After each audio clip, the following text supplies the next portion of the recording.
What is up, Who Dat Nation? Welcome back inside another edition of the Straight Up Saints podcast, where we're going to talk about a potential Danielle Hunter trade and what that could mean for the Saints. Would that kind of be the go for it move for Dennis Allen's crew? Also going to talk about a cornerback battle brewing in camp. The Saints running back duo, where does that stack up? And if we have time, we'll take some questions. All that coming right up here on the Straight Up Saints podcast. You're listening to the Straight Up Saints podcast.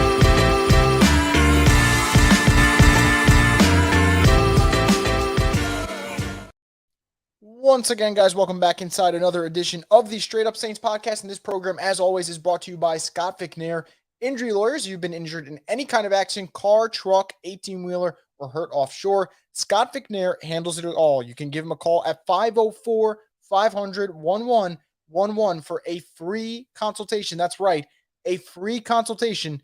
They'll always fight for the win. So let's start off with the first topic we got on this Monday, June 19th. And we're going to talk about the cornerback battle brewing potentially at training camp. And I think this is almost a certainty at this point. But throughout the OTA period, we all heard about Alontae Taylor, and Paulson Adebo wasn't really there. So all we really got to learn about was the fact that Alontae Taylor was working in the slot. Alontae Taylor was making improvements. And obviously that is so encouraging, because this is a player as a rookie who showed a lot of growth, a lot of, I'd say, maturity at such a young age for Alontae Taylor to kind of be thrusted into that position, and for them to do that and for him to thrive as a rookie, when, remember, Marshawn Lattimore missed 10 games, Paulson Adebo was not playing up to his level. I thought that was a huge testament to this kid's ability to learn on the fly. So we hear about Alontae Taylor in OTAs. Everything's going well. Now you get into mandatory minicamp where Paulson Adebo does show up. And even though I think people got a little sour on Paulson Adebo last year because it was a down year compared to what he did as a rookie, we've heard a lot of good things so far. And I think when you hear a lot of good things about Alontae Taylor, and you hear a lot of good things about Paulson Adebo, and you know no one's touching Marshawn Lattimore as the number one cornerback on the depth chart, I think you're heading towards a battle for that number 2 spot between Paulson Adebo and Alontae Taylor. And while I don't know necessarily who will win that, because I know for a fact that Alontae Taylor is more versatile, because Paulson Adebo is exclusively an outside cornerback. What I can say about this idea of a battle brewing is I think it's great for the Saints, because like I've talked about before, I think the Saints, one of their strengths this season is going to be the cornerback room. And that's why when you start to look around and find comparisons for teams, it's tough to really look at that. When the Saints said they want their secondary to be like the 2015 Broncos, although I think it'll be tough for them to reach that level of play, they have 3 legitimate starting cornerbacks, a starting nickel in Bradley Roby, 2 veteran safeties in Tyrann Mathieu, Marcus May. I think the jury's still out on May, literally, and also just in the fact that whether or not he's going to turn into that impact player that we all want him to be. And we know he can be because he did in New York. The focus, though, outside cornerback, though. I want to see who wins this battle, because I know Marshawn Lattimore is going to hold it down. I talked about it before. Lattimore last year, you missed 10 games. You still had the number 2 defense in terms of pass yards given up per game. He comes back, immediately gets a pick 6. Like, he picked up where he left off. He's an outstanding player. I'm so interested to see who's going to start opposite of Marshawn Lattimore. I think my gut feeling says Alontae Taylor, because I just think Alontae Taylor's got like star potential. I don't know if maybe that's me hyping it up a little bit too much compared to what he did last season, but this kid in like his first 2 games for the Saints went up against DeAndre Hopkins and Devontae Adams, and he thrives against that competition. That's not easy at all. So I'm very, very interested to see who wins this battle. I think there's without a doubt a position camp battle brewing between these two, because you have a guy as a rookie in Adebo who is excellent. Then, obviously sophomore slump, but while that sophomore slump's going on, Alontae steps up to the plate. So I'm fascinated to see how this goes down. My early June prediction is Alontae Taylor wins this battle, but I do think Saints fans got to remember Paulson Adebo last year, banged up, wasn't himself. Are we sure he's that player? Like, he might be the player he was rookie year and just had a down year. So I would have some patience with Adebo. And I'll say this, if he wins this battle, Saints fans got to understand, the man went out and won it. He wasn't given a job. Like, he's going to beat out Alontae Taylor if he's going to be the number 2 cornerback. And vice versa, right? If Alontae Taylor is going to be the number 2 cornerback, he's got to beat out one of the starters from the 2021 team. So I think that it's a great situation for the Saints. Not a lot of teams right now can say they have 3 cornerbacks that they like on the outside. The Saints are one of those. So if we're looking at this team, we're talking about strengths, cornerback position, absolutely going to be one of them. Now, before I get into the Saints running back duo, because when you talk about strength, I think that's going to be a big strength for the New Orleans Saints. I want to talk about Danielle Hunter, because Danielle Hunter, obviously a very, very talented defensive end, high caliber player. Saw last year with the way he was able to play at this level, had 10.5 sacks, was a difference maker for the Vikings. He doesn't show up to camp, holding out, wants a new contract. He's got 1 year left on his deal. The Vikings are in a very, very weird spot, right? Got rid of Zadarius Smith, got rid of Eric Kendricks, got rid of Adam Thielen, got rid of Dalvin Cook. They are in a culture shift. New coaching staff. They made the playoffs last year in the first year under the new coaching staff, but that wasn't their vision, right? Their vision wasn't Kirk Cousins and Adam Thielen and Zadarius Smith and Eric Kendricks and these Harrison Smith, et cetera, veterans to really lead the charge. They have a new GM in town. He wants to start from scratch. So they're moving on from guys that they think they can move on from. Is Danielle Hunter one of those guys, though? Because Danielle Hunter is still a high caliber defensive end in this NFL. When this guy is healthy, we've seen the 12.5 sack season, 2 14.5 sack seasons, and a 10.5 sack season. So he is a difference maker in so many ways. So many ways. Are they going to trade him? I can't definitively say the answer is yes. I haven't heard if the answer will be yes. But what I do know is stuff like this, historically, when the team is trying to move on and there's a culture change and a guy wants a new contract, oftentimes it does lead to trade. I think of Khalil Mack, right? Khalil Mack on the Raiders. They know he's great, but John Gruden came into town. John Gruden wanted to shake things up, and the Bears were looking to add another piece. And on top of adding another piece, they were looking to pay him. And that was the perfect marriage. Now, what I'll say about New Orleans, I think New Orleans, Danielle Hunter could be the missing piece, right? If I add him to this defense, and I'm telling you that your starting defensive line is Danielle Hunter and Cam Jordan on the outside with Colin Saunders and either Malcolm Roach or Nathan Shepard on the inside, while you still got Brian Brzee, you still got Isaiah Foskey, you still got Passanio, you still got Carl Granderson. I'm ready to roll with that group. Like, I think that is an outstanding group. This would be if you're going for it, if the Saints are all in to win the Super Bowl, it's a Danielle Hunter move. Now, what would a Danielle Hunter move go like? Let's go off of what Bleacher Report's insiders went with. And their idea was the Vikings send Danielle Hunter to the Saints send back Peyton Turner in a second rounder. Now, if I'm New Orleans, if I'm all in on this year, I'm doing that trade because Danielle Hunter is the type of player, if the Saints are hypothetically going to get over the hump, he would be the one to lift them over it. Again, 65 tackles, 10.5 sacks last year. You add that to this team, that is just fantastic production. The question of all this, which is where I get stumped on, would the Saints be willing to pay him? 28 years old, wants a new contract, certainly deserves a new contract, but that is the tough one, right? Because pass rushers get paid so much money, and I don't know if in the Saints' budget right now, they fit that. In terms of cheap labor, they have that right now with Peyton Turner and Isaiah Foskey at defensive end. These are guys on rookie scale contracts. Now, Hunter, a significant upgrade. Hunter would immediately be their best defensive lineman. And I think Danielle Hunter is a type of player you get knowing that you're going to be playing in some January football games. And you're like, I want a pass rusher that can make life hell for Jalen Hurts, make life hell for Dak Prescott, make life hell for whoever the 49ers roll out at quarterback. And Danielle Hunter would do that. And I really, really feel strongly about this player.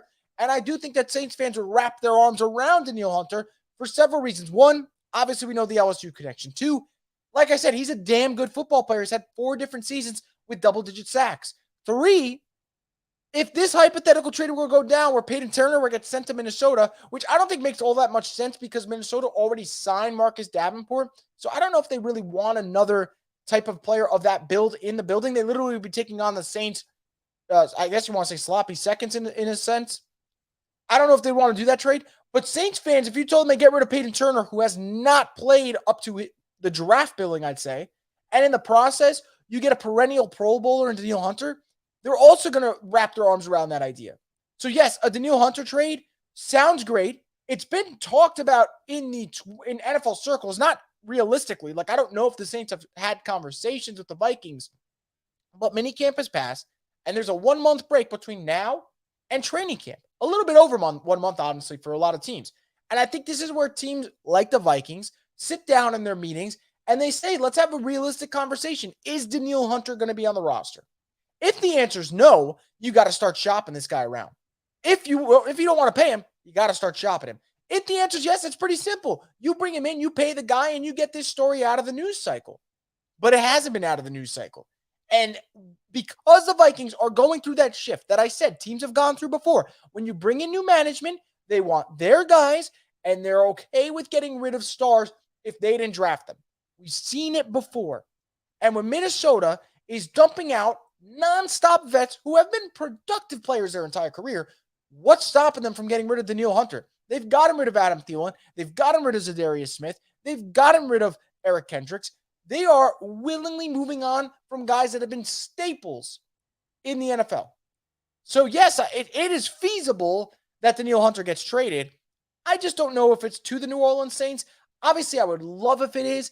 And I think Danielle Hunter right now, if I add him to the Saints, I'm adding, honestly, another win to that total because the defensive line is one of the few concerns I have about this team because there's so many guys that I don't know if they'll step up.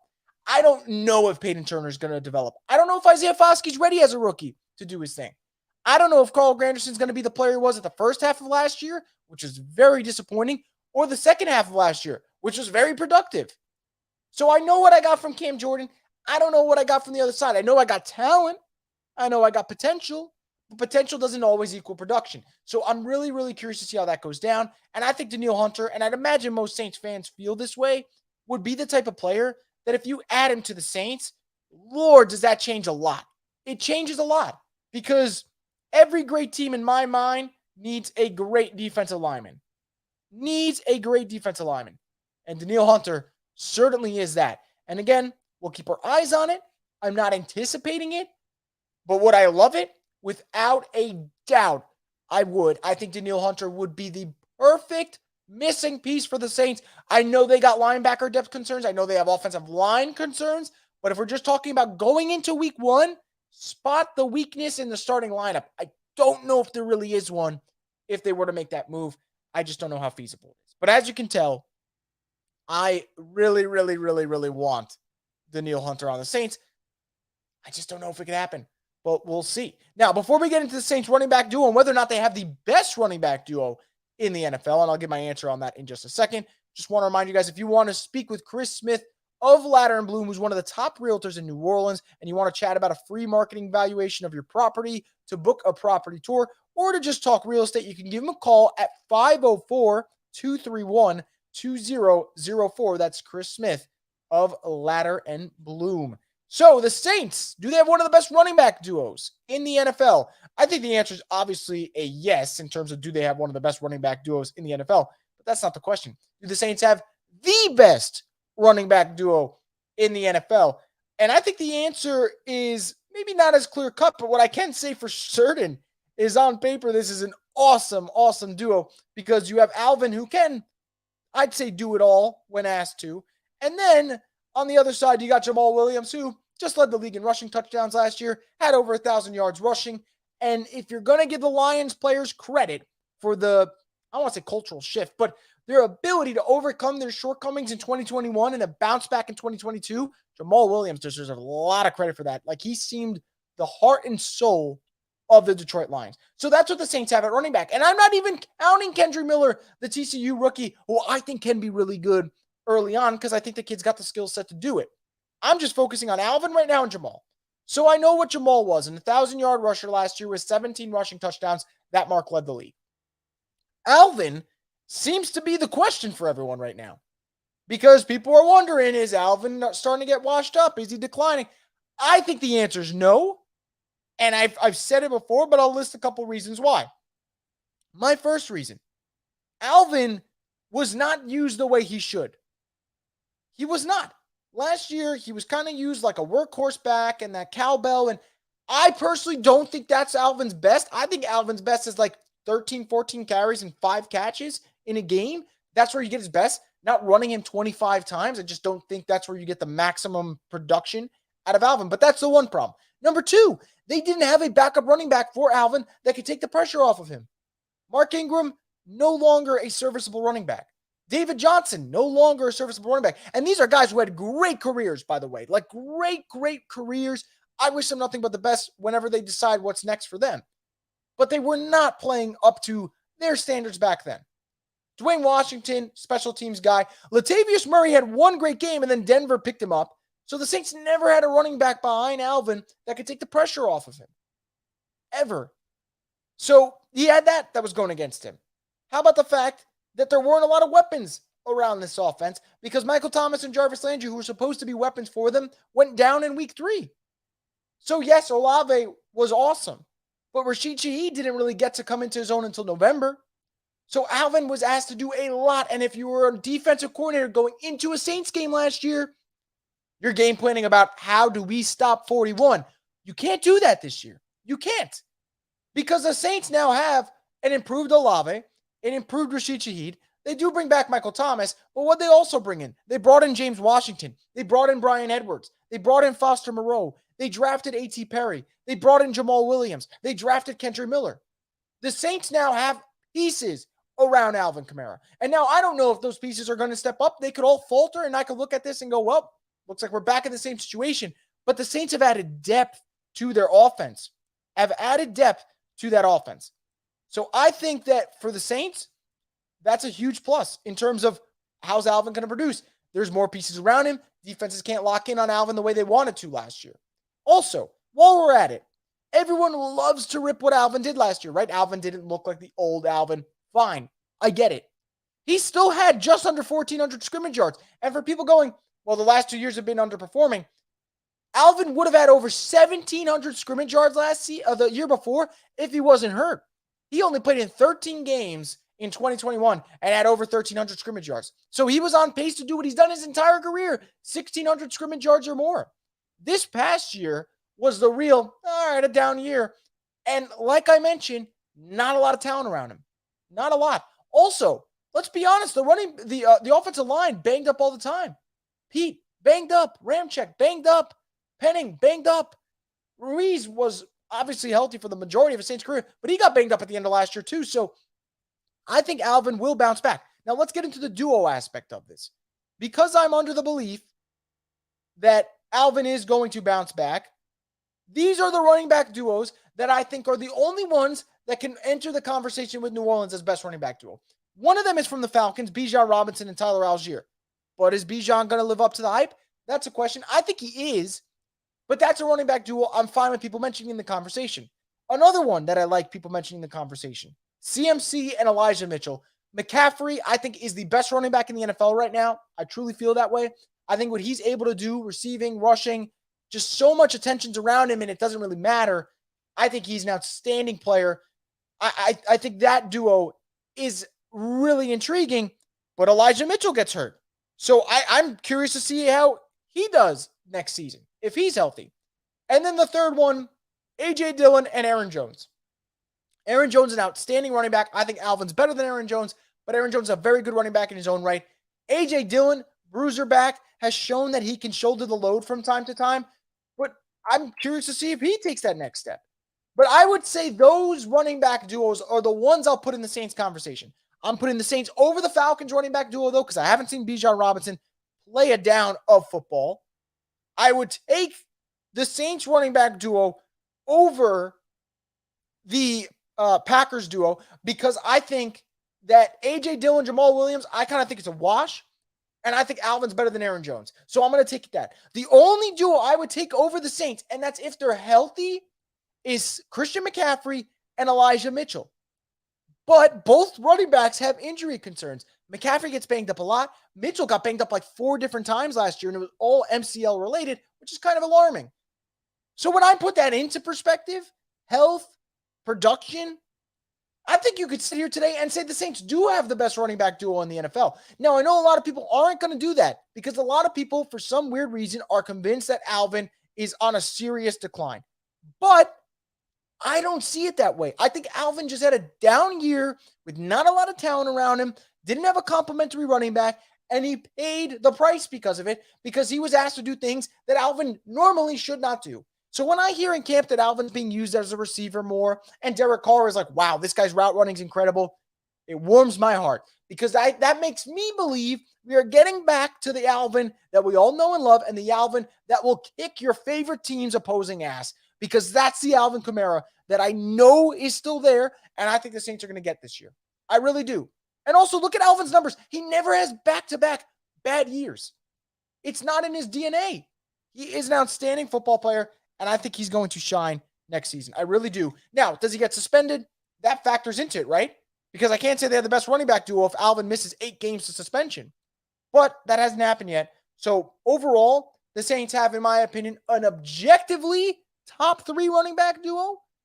And if you want to put them first, I think that's actually okay. I really think you can put them first. Again, A.J. Dillon, Aaron Jones, great duo.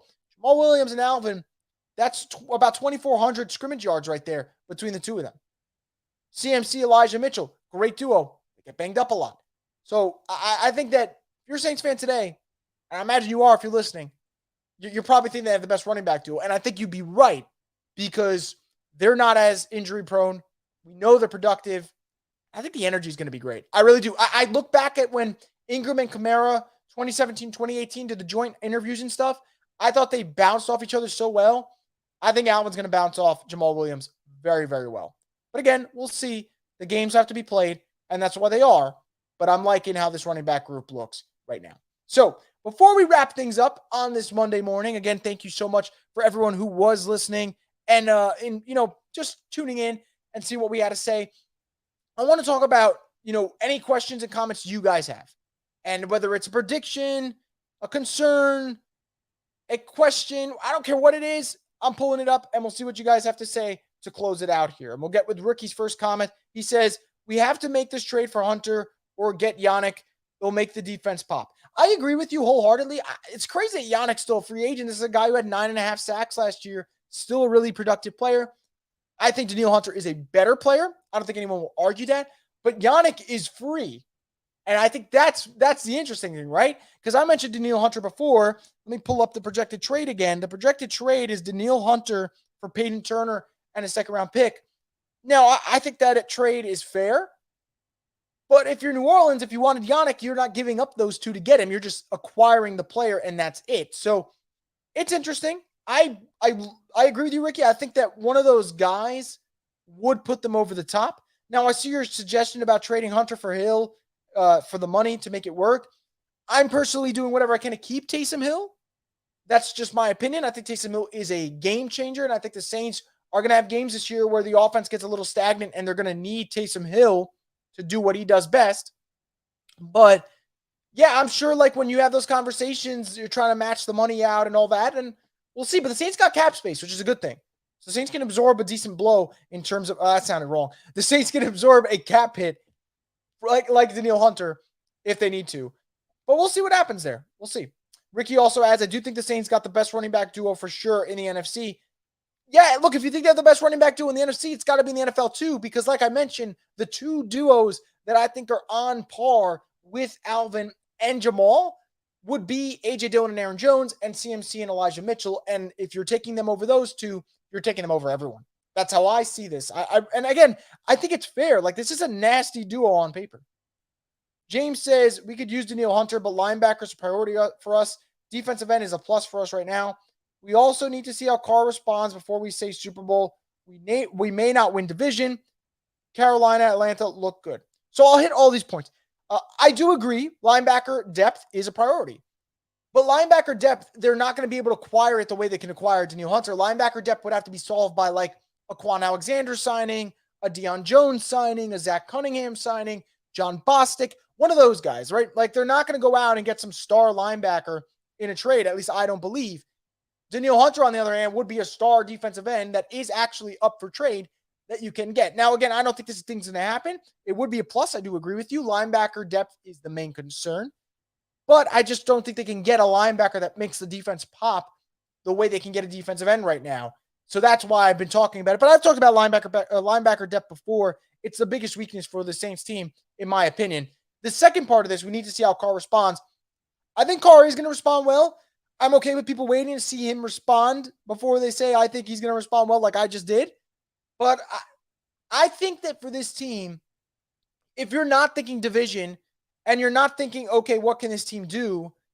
Then you're being, I don't know if you're leaving a cop out, but you should, as a Saints fan today, expect a division title from this team, because anything less is a failure, and anything less means there should be massive changes, and anything less means the guys in charge didn't get the freaking job done. So I agree with you. Let's pump the brakes on Super Bowl. So I agree with that, James. But I do think that division expectations have to be high, because I think if we don't have high expectations for this team, then we're letting them off the hook. Because if a team with Derek Carr and Michael Thomas and Alvin and DeMario and Marshawn Lattimore and Chris Olave and Eric McCoy and Colin Saunders and Pete Werner and DeMario and Tyron, like, if that team can't win a division that has Bryce Young, Baker Mayfield, and Desmond Ridder as the other starting quarterbacks, then what the hell are we doing here? Now, I agree, James. We got to see, is Derek Carr going to respond? Now, I think he is, but he's still got to show us. You got to make that team that cut you look like a bunch of idiots. But I gotta expect a division title from them. I gotta expect 10 wins from them. Because if they don't, there's got to be hell to pay, in the sense that there's got to be massive changes. Because if you mess up once, and the Saints did last year, you get a pass, and they did get a pass. Do not mess up again. Because in this NFL, you cannot be too patient. You can't. We've seen the Eagles win a Super Bowl with Doug Peterson, falter just a little bit, blow the whole operation up, and then guess what? You brought in Nick Sirianni, you brought in Jalen Hurts, you brought in the right pieces offensively, you traded for an A.J. Brown. All of a sudden, you got a powerhouse in the NFC. So I have to expect division or more, because if I don't, I feel like I'm letting them off the hook. That's just me. See my man St. John Butler in the chat. Make sure you guys follow John Butler's work, by the way. He does fantastic Saints content throughout the year, not just season, throughout the year. Check him out. Absolutely love John. He's pretty great. He's pretty great, in my humble opinion. James adds, Derek Carr, I'm not sold on him. I think our offense will move better, but he will do what he did in Oakland. We should have drafted Hooker. Can you see Carr beating elite teams with elite quarterbacks? Nah. I mean, I can personally, but it's not about the quarterback right now. It's about the coaching staff, in my opinion. The way I see Derek Carr is this. He's not elite. He is not an elite quarterback. The elite quarterbacks, in my mind, Mahomes, Burrow, Josh Allen, Justin Herbert, Lamar Jackson, Aaron Rodgers. Those are the type of elite quarterbacks. There is the second class of you're pretty good. You're just not elite.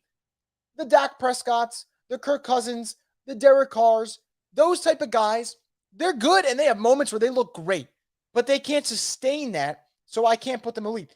But can I see a Derek Carr team beating an elite team? Yes. Yes. And first off, I've seen Derek Carr do it before, because let's just use our Saints as an example. Did you guys not think the Saints were elite in 2020?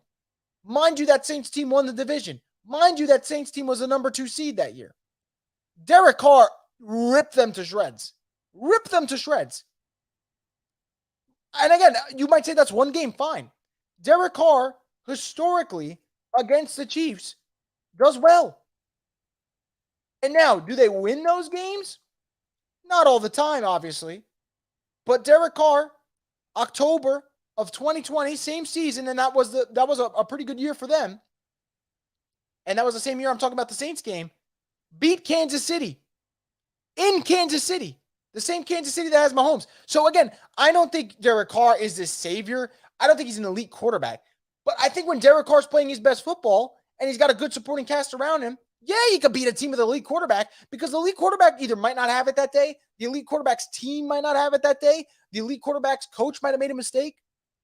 I've seen Derek Carr beat Justin Herbert a bunch of times, but Justin Herbert's a better quarterback, but Justin Herbert doesn't have a better coach. Justin Herbert doesn't have a better supporting staff, maybe on a certain day. So, yes, I do think he can beat teams that are good with elite quarterbacks. Now, is it going to be consistent enough to be a Super Bowl contender? I don't know. So, if that's your question, James, I agree with you on that. I do have reservations about that. But the beauty about the NFL is you don't have to do it on a consistent basis for certain situations. The Saints can beat the crap out of a bad division, can beat the crap out of their third place schedule. And if they do that, right, beat up on the division, beat up on the Colts, beat up on the Texans, and they do enough to make the playoffs, you just got to catch fire for 2-3 games, and all of a sudden you're playing for the big one. And I'm not saying that's going to happen, but we've seen the Giants in 2007 and 2011 have a team that was not the best in the NFC, was not even the second best in the NFC, was not even the third best in the NFC. In 2011, the Saints, the Packers, and the 49ers were so much better than the Giants, but the Giants caught fire for a 3-game stretch, and those guys won the Super Bowl out of nowhere. Now, again, that's not what the Saints are going to be. I don't see that at all. I don't think the Saints are going to win the Super Bowl this year. I'll just get that out of the way from now. But I do think they can catch fire. I really do. But I just don't know. I don't know if they can do it consistent enough. But can I see for a couple games Derek playing his best? Yeah. You know, I think for Derek, the best situation for him, as I see Ricky putting up stats about Derek and what he's got around him this year, if Derek gives the Saints 4,200 passing yards, 25 touchdowns, and 10 picks, the Saints will win 11 games this year. Because I don't think they need Derek Carr to be a savior. I think they need Derek Carr to move the chains, not mess up that many times, and make sure the defense and the offense are within sync. Because us Saints fans have now watched elite offense with a bad defense and elite defense with a mediocre offense. Can we get some balance in this place, please? Please. I need to see it. But again, I do think that Carr is going to bounce back. I really do. Now, do I think he's going to make a run for MVP this year like Ricky says? I don't know. I know a couple people have him as a dark horse, which I think is the literal definition of a dark horse, so I do like that idea. But if Derek Carr is ever going to have an elite season, it's got to be this year. The supporting cast around him is good. The schedule is weak, and you got cut by the team that you loved and drafted you. There's no bigger motivation for Derek Carr than to come out here and prove the Raiders wrong. Prove the Raiders wrong while winning with the Saints. That would be the best possible medicine for him. Now, I don't know if that's going to happen.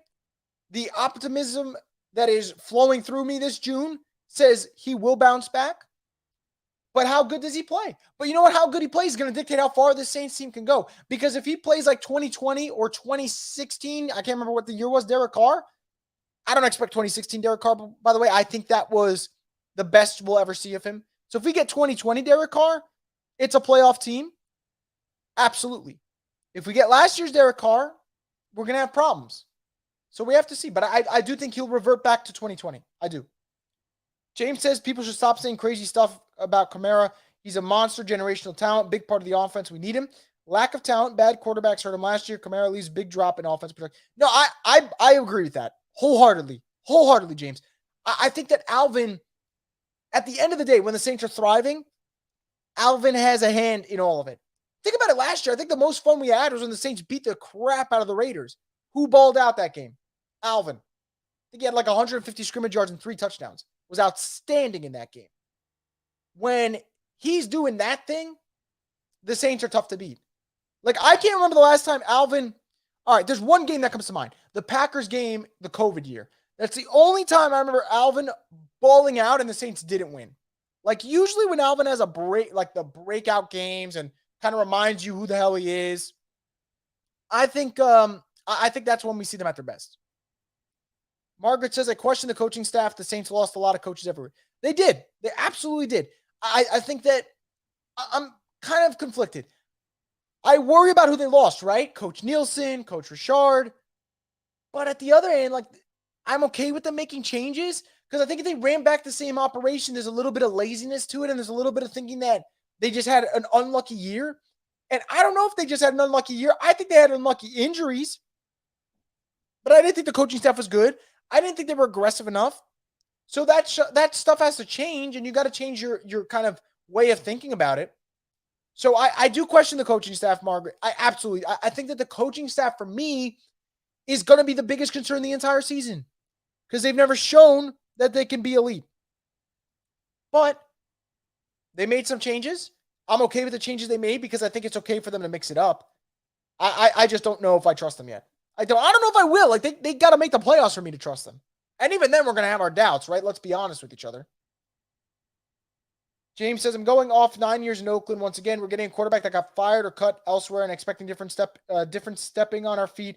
We should invest in young quarterbacks like everyone. It's tough. I think the Saints were in a situation where they're right. This is a make or break year for everyone. So if you're going to do a make or break year, you can't really go young quarterback because if they went young quarterback with the make or break staff, you're either giving that staff leeway or you're really not giving them a fair chance. Where it's like you bring in Derek Carr, you have a third place schedule, you still have a really good roster. If the Saints don't make the playoffs this year, the front office can wash their hands clean of Dennis Allen, can wash their hands clean of Pete Carmichael, and get off this. Get off this ride, start a new one. So I think that's going to be the case for them. We'll see what happens. But that's why I don't hate what they did. Again, ideally, I would love for the Saints to have a young quarterback that we can all watch, develop, and even when you have the bumps and bruises, it's okay because deep down, it's all part of the process of getting to where they can go. For example, Trevor Lawrence, rookie year, to what the Jaguars did year 2. But we're not in that boat right now, and I think we just got to kind of accept where we're at, unfortunately. I know some people mentioned Hendon Hooker. Hendon Hooker would have been a nice relief option. But even Hendon Hooker, I like Hendon Hooker. I don't think Hendon Hooker, even if he hits his ceiling, is going to be better than Derek Carr. I don't. I think they're pretty similar quarterbacks in terms of what they're going to do for you. They're never going to be an elite quarterback, in my opinion. If Hendon becomes one, awesome, because I love Hendon's story. But I don't know if that's a game changer like C.J. Stroud has game-changing potential. Bryce Young has game-changing potential. Anthony Richardson, who struggled at times in college, that's game-changing potential for me. Now, the Saints can get one of those guys in a year or two, and I'd be so happy about that. But I understand why they didn't do it in this particular moment. I didn't. Carolina and Atlanta, what's your thoughts on them? I say at most we split with Carolina and Atlanta, and I think Tampa going for their quarterback in the next draft. I respect Young too much. Carolina could be top in the division. So here's what I think about those two teams. I haven't said this before, but I'll probably say it as we get close to the season. I wouldn't be totally stunned if two teams from the NFC South made the playoffs. I know people are going to be like, what the fuck did Chris just say? But I'll say it again. I would not be stunned if two teams from the NFC South made the playoffs. I think the NFC North is very weak this year. Packers took a step back. Bears have a lot of question marks. Vikings took a step back. Lions, yes, they got better. But can the Lions handle the expectations of everyone saying they're going to be a playoff team? NFC East, Commanders, step back. Giants kind of stayed the same. Eagles kind of stayed the same. Cowboys kind of stayed the same. I don't know if all three make the playoffs like last year. NFC West, Rams did not get better. Cardinals, massive step back. Niners, Seahawks kind of stayed the same, which is good for them. All I'm saying, to answer your question, I think Carolina has a defense that's ready to rock, and they got a young, talented quarterback in Bryce Young, who, if he plays like a rookie of the year, yeah, Carolina could win 10 games. They absolutely could. Atlanta, on the other hand, has a lot of offensive talent, particularly running the football. Bijan Robinson, Tyler Algier, Cordell Patterson, mixed in with Drake London and Kyle Pitts. Is Desmond Ridder good enough? If the answer is yes, if Desmond Ridder plays like Alex Smith type of football, Atlanta's going to be a tough out because they're going to run on teams. The only team that you mentioned, James, that I think we seem to be in agreement here with this one too. I think Tampa is going to be in full tank mode this year. I think Tampa is going to start Baker, say, this isn't working, throw in Kyle Trask, knowing damn well that Kyle Trask isn't good enough, but also knowing that Kyle Trask is going to struggle, could lead them to a better pick. So Tampa, let's take them out of the equation. I think the Saints are going to sweep Tampa this year. I really do. Carolina, I'm expecting a split. I'm expecting a split with Carolina. Atlanta, I don't know. because the Saints last year were bad and they still swept Atlanta. So I'm a little conflicted there. But I am at best expecting a split with Carolina. I am expecting a sweep with Tampa Bay and maybe a split with Atlanta. But even then, guys, let's say that's the situation. That's 4-2 right there. I would sign up for that all day. If the Saints can split Carolina, Atlanta, and sweep Tampa, I'm taking that. 4-2, absolutely, you take that. Because now you're saying, can the Saints, for the rest of their schedule, go 6-5? And if they do that, they're in the playoffs. You're not asking the coaching staff to do a whole lot in that situation. But I do agree with you, James, to go kind of back to the point because I went off on a tangent there. I think Carolina and Atlanta have really good rosters. I really do. I think that this is why it's going to come down in some degree to playing complementary football for the Saints. Because I think Carolina's got talent defensively. I don't love their offensive weapons, right? In the last year alone, they've lost CMC and DJ Moore. So I don't love their offensive weapons, but I love their defense. Atlanta, I love their rushing attack, and they did add defensive talent, right? A lot of it from the Saints. Onyemata, they added Caden Ellis. They went out and got Jesse Bates from the Bengals. So they got better. They'll be a little bit more complete. Is their quarterback good enough, though? Is Bryce Young going to be good enough Rookie of the Year? I think he can be. I think Bryce is a fantastic talent. So Derek Carr's got to be the best quarterback this year in the division. Now, I think he will be, because even if Bryce is great, I think he's going to go through some bumps and bruises that all rookies do because it's normal. But if Bryce plays like, hypothetically, Rookie Year Dak, or even Brock Purdy last year, but better, the Saints are going to be in for it, man. But I if no one's got any more comments, I can finish on this.